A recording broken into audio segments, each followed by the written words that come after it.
So, welcome my people.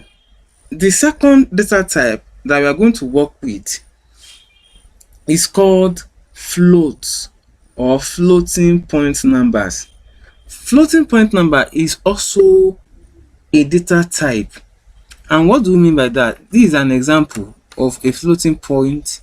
Now, that's why I said that this training is straight to the point.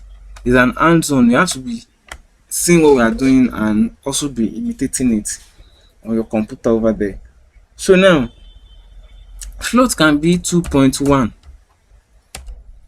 Float can be 0.5. Float can be minus 10.2. So far it has a decimal. That means that number is floating. So that's what we call float. Floating point numbers or float data types.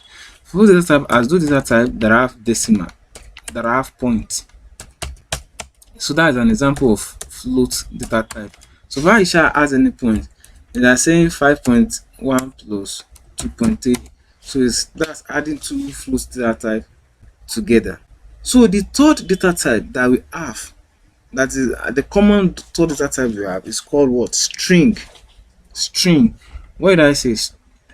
So the third common data type we have is called string. So and this is string. String is like this. This is string. This is how it's spelled. String data type. So that's how it is spelled. So now this is strings in action.